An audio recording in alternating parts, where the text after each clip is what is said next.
So welcome to the India Conference at Harvard University.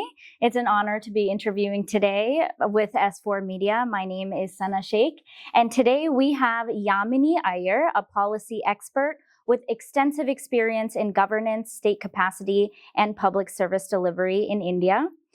Ms. Aiyar, quickly question is, what are the biggest challenges in improving the efficiency of public expenditure in India right now? Well, I think the biggest challenge is that the ways in which the state delivers often means that expenditures don't actually translate into quality outcomes on the ground.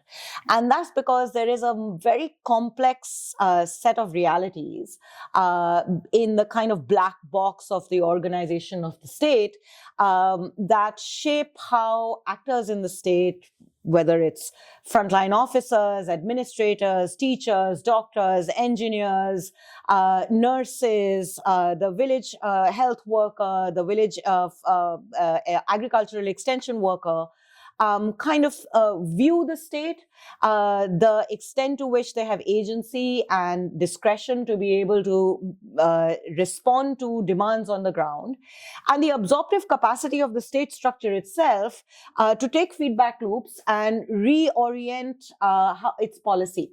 So if I were to take the Indian state as an example to explain the sort of broad, muddled up concept that I just presented, if the state is very centralized, such that, someone sitting in the air-conditioned office of the capital of the country is designing education policy, the expectation that translation will actually work to suit the realities on the ground are, I think, a bit out of whack with reality.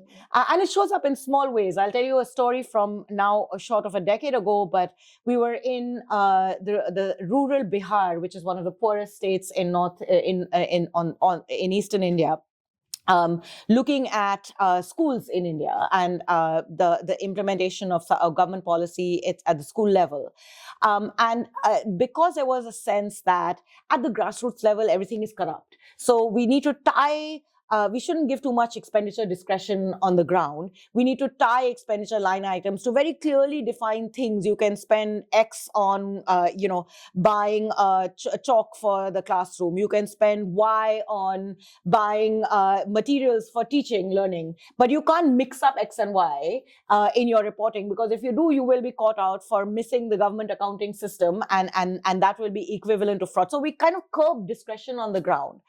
And then you end up with really absurd things. So, for instance, in Bihar at that moment, there were a number of schools that were running, i.e. there were teachers, there were students, and there was a pedagogical act between the teachers and the students.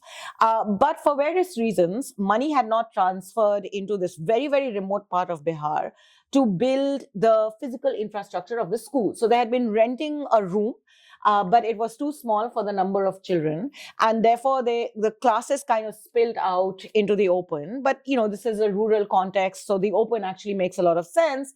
And then somewhere in New Delhi, an order was issued saying that all schools have to use their development fund to buy fire safety equipment. So the school dutifully bought fire safety equipment with monies that it could have used to buy more material, to potentially rent another room, because of this kind of distance. So how power is organized within the state, and the extent to which we are able to resolve the challenges of centralization and empowering the bottom of the state, which is where the citizen and the state meet and where actual service delivery happens, matters immensely to the extent to which public expenditures can be efficient and actually deliver public goods to citizens. Absolutely. And I think coming to education, how can India ensure that increased public expenditure translates into better learning outcomes? We just spoke about that right now in the context of education. So rather than just high enrollment rates or infrastructure development, how can we make it into better learning outcomes? I think that has been the fundamental challenge of India's education system, becoming more and more stark and visible in the last decade or two, thanks in no small measure to civil society organizations kind of repeatedly bringing evidence to show that students are enrolled in schools, and yet 50% of children in Standard 5 can barely read a Standard 2 text. I think there have been the first challenge was to build a consensus within both the policy-making ecosystem, but also within wider society, that something was broke. Because it's very easy to say you blame the students, blame the teacher, blame the parents. But really, this consistent and persistent stuck that the education system found itself in required us to recognize that the system is broken, and we need to understand that before we can figure out what to do next. So I think we made important strides, and the combination of civil society, policy actors, academia, kind of repeatedly reminding society that something is broke, certainly served, helped significantly. The next challenge is, where do you understand the problem and how do you fix it? And I think we've had many different theories of change in terms of why is it that we keep consistently having low outcomes. But one of them has been to sort of look inside the classroom and ask whether the nature of the organization of the class, are we bringing children in a manner that allows the teacher to teach to where the child is, and ensure that all children at least have some basic foundational literacy numeracy skills. One of the biggest challenges is that that students come in from first grade, and we know now from data that if you do not acquire basic competencies in the first 2 to 3 years of your academic life, the chances that those competencies are acquired by you over the many years that you go from class 1, 2, 3, 4, 5 and upwards start getting lower and lower, because the teacher is teaching to the curriculum. The curriculum expects you to have acquired those competencies. You don't quite, so you stay at the back of the class, and the system is so oriented towards the examination and the syllabus that it doesn't kind of ensure that the learning competencies of those who are left behind can be brought up.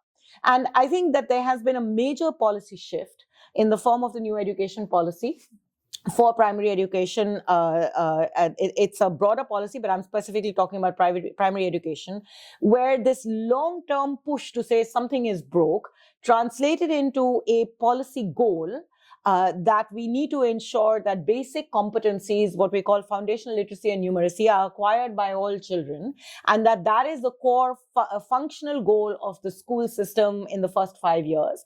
And investments have to be made across the board, both at the policy level, at the implementation level, and at the parental level, to move the country towards that goal. And we have seen in the latest ASAR report, in fact, that we are finally, after many decades, seeing some modicum of improvement in learning outcomes for students. So so it's a combination of many things: recognizing that something is broke, arriving at a consensus on what's the best means through which that something is broke can be fixed, and then empowering the system, which means degrees of decentralization, and giving agency to at the last mile, particularly in this instance the teacher, to be able to fix the problem.